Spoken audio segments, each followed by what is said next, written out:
an international public spokesperson for a global grassroots effort called 9/11 Pilot Whistleblower, whose purpose is to show that there were no Muslim hijackers at the controls of the 9/11 aircraft, but that the aircraft were electronically hijacked through employment of a system called the uninterruptible autopilot that enables a remote source to take complete control of the aircraft autopilot and flight management computers and fly the aircraft to its target.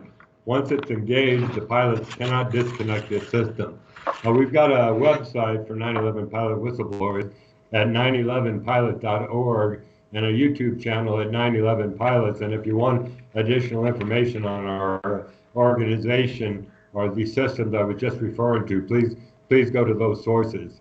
As for myself, as a pilot, I commenced flying over 50 years ago in 1968, first as a civilian. I got my private commercial instrument and multi-engine rating by 1970. In 1973, I entered U.S. Naval Aviation, and over a course of 10 years, flew the P-3 Orion aircraft, which was a 4-engine turboprop used to track Soviet submarines during the Cold War. In 1978, I was hired as a pilot by United Airlines, and over the course of the next 25 years, I flew a total of 7 different aircraft. All totaled, I flew over 20,000 flight hours in 15 different aircraft. Now, having said that, I'll make a statement here that I always make. I can unequivocally state without reservation or embarrassment that I could not have possibly flown the 9/11 flight profile at those speeds and altitude, and neither could the hijackers. Now, I have today with me Captain Doug Greene, who's both a former military and airline pilot that has an extensive resume that's more expansive than mine is. And Doug, thanks for joining me on the interview. Thanks for having me, Dan. Yeah, I was just curious if you could tell us what year you first commenced flying and the type of aircraft you flew over the course of your career and the position you held in each of those aircraft. Sure. Actually, I started my aviation career about 40 years ago in the U.S. Air Force as an air traffic controller, and then I eventually worked for the Federal Aviation Administration as an en route center controller. And shortly thereafter, I started flight training in 1985 at the Edwards Air Force Base Aero Club, trying to accumulate some ratings, initially my private pilot's license. And then after which I found out opportunities in the military by way of the Air National Guard, and I went to Air Force pilot training. I was a distinguished graduate out of officers training. I was a distinguished graduate out of pilot training. I also, after pilot training, trained in the A-37, a light attack airplane, and also a forward air controlling airplane. Then transitioned to the C-130 Hercules. I flew that throughout the remainder of my military career. And contemporaneously, I began my career in the airline industry, accumulating time flying the Dassault Falcon fan jet, the Falcon 20, and the Lear 23, Learjet 23. And then I eventually, for a couple small companies in Michigan, and then I eventually transitioned to working for United Parcel Service. And I was a flight engineer on the DC-8, then a first officer. I became a first officer on the 747, 100, and 200, and then eventually I upgraded to captain in 2003 on the Boeing 757 and the 767. And then later I transitioned to the MD-11, and then eventually I went to Anchorage, Alaska, and I flew the 747-400. My most recent assignment, working for another company because of workplace violence and retaliation for being a whistleblower at UPS and attempts to enforce the safety and security of the airline. I was forced overseas, and I flew MD-11s out of Liège, Belgium for another company. And then I eventually, and currently on a leave of absence because of COVID-19, been flying the Boeing 777. I've accumulated approximately 17,000 hours total flight time. And I've been to Aircraft Accident Investigation School in the military, and I also was involved in the Federal Flight Deck Officer Program in the United States after 9/11 that showed some great resistance by the powers to be to implement that program. And that pretty much summarizes my flying background. Wow. Well, you certainly would qualify as an expert pilot witness in under testifying under oath before a grand jury or in a federal court of law. In the future, if we move forward with legal action as we're planning, would you be willing to do either one of those things? I would be. My only hope is that it would be a genuine process with honest adjudication. Because unfortunately, up to this date and time, I've been defending known fraud and perjured witness testimony as a result of being a whistleblower. Okay. Let's move on to the flight that hit the Pentagon on 9/11, American Airlines Flight 77 that allegedly struck the Pentagon and was purportedly flown by Saudi Arabian hijacker Hani Hanjour. The profile itself, the airplane approached the Pentagon from the west and at 7,000 feet commenced a descending, accelerating 330-degree corkscrew turn to arrive at the surface without skidding the surface to precisely strike the Office of Naval Intelligence at over 500 knots, which is in excess of 500 miles per hour.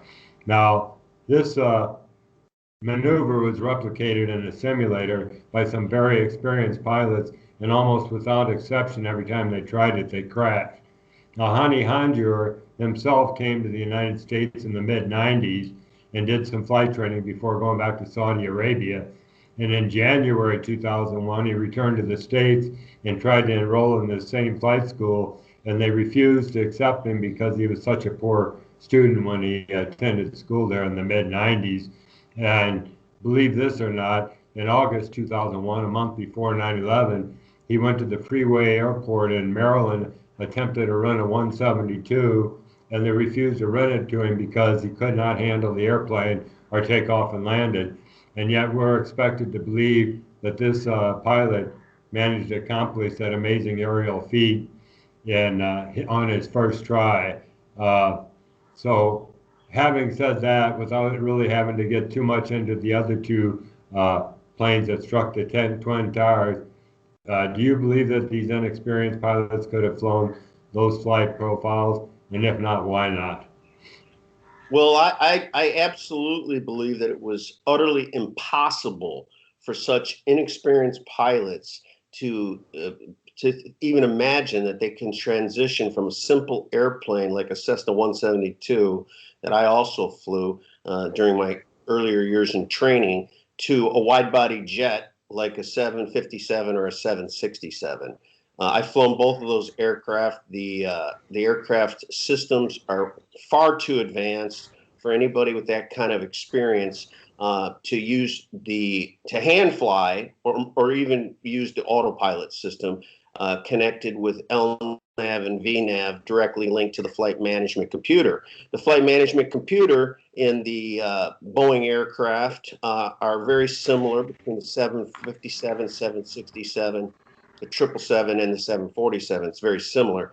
And for a novice, an amateur with little to no training, that certainly isn't provided at a primary flight school, to actually program the flight management computer and to integrate it and couple up the autopilot and to know how to select LNAV, VNAV profile and to design that profile specifically to fly this terrible approach and crash into the Pentagon is impossible. And when you consider the maneuvering that was required, the maneuvering airspace that was required for a large jet of this nature, and you consider the cornering velocity, the high rates of speed, the radius of turn, this would be overwhelming for a pilot without any significant experience. Even a pilot with my experience, having flown light attack aircraft and having done aggressive maneuvers, it would be impossible for me. When you consider the high rates of speed that the aircraft traveled and that they actually exceeded their max structural limiting airspeed by 110 knots, the structure of the aircraft would have been compromised, especially from over-G'ing the airplane. Right. Well, you just answered my next two questions because I was going to ask you if you could have flown them yourself, and you said no, and you've already discussed the difference between, say, a Cessna 172 and that of a modern commercial jet aircraft. So we know three airplanes struck three buildings on 9/11. We state that these pilots could not have flown the aircraft, and yet they precisely struck their targets that day. What reasonable alternative explanation could you have for how those aircraft were navigated? Well, based not just from my expert opinion, but based on the actual facts and data, it's impossible for those individuals, the narrative that those individuals commenced this act of terrorism took place. In my opinion, based on some of the research that I've done and what I've learned about the uninterruptible autopilot and its inception long before 9/11 with Boeing and Honeywell, and also with the research that I've done into the actual findings at the crash sites from researchers like Niels Harrit and what appeared to be a controlled demolition versus an actual aircraft impact. If someone was so diabolic, which I believe there's motive that for this incident to have occurred that we can discuss at a later point in time, but I believe it was an act of domestic terrorism by our own government against the American people, and that they must have had used a remotely controlled device like the uninterruptible autopilot outside the flight deck. Yes, well, I agree with you, and that is the assertion of 9/11 pilot whistleblowers. Now, about 99% of the global populace fell for the story that these poorly trained and inexperienced Muslim hijackers flew the airplane. Would you agree with me that the reason that they fell for this is because they're not pilots and cannot conceive of the absurdity of this notion that they flew the airplane because they know nothing about them? Absolutely. I absolutely agree with that.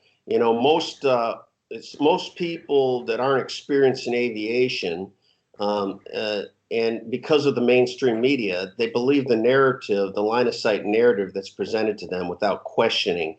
But for people like you and I and other experienced airline pilots and people that have flown, fighter type aircraft, and we understand the maneuvering characteristics required to be able to pull off such a maneuver, it's almost an insult to our intelligence that this is possible.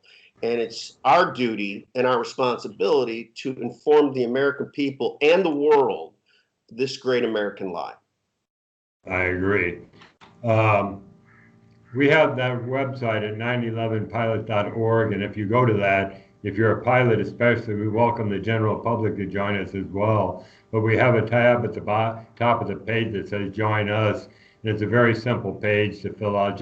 We just need your name, email address, and there's a box at the bottom that pilots can fill in what airplanes they flew and hours and all, such information as that, and we'll get in touch with you and invite you to participate in this process because there people don't realize that 9/11 was the worst crime ever committed on American soil in its history, and there's never been a criminal investigation into it.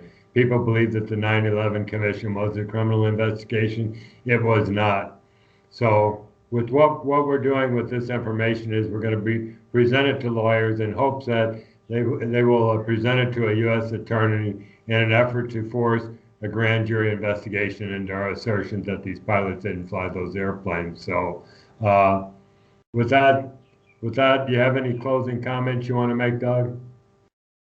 The only closing comments I would have is this endeavor to try to finally have this crime investigated is very honorable on your part, and we thank you for your efforts and everything that you've gone through to get us to this point.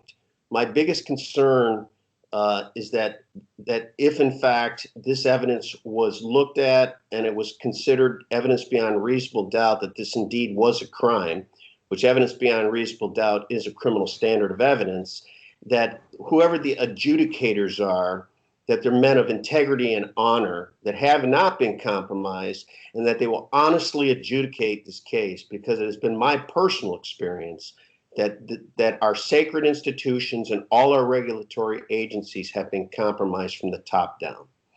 And so this is my hope.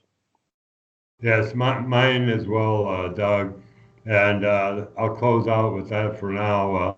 Thank you very much for taking the time to be interviewed, Doug. And until next time, this is Captain Dan Hanley and Captain Doug Greene signing off and saying so long.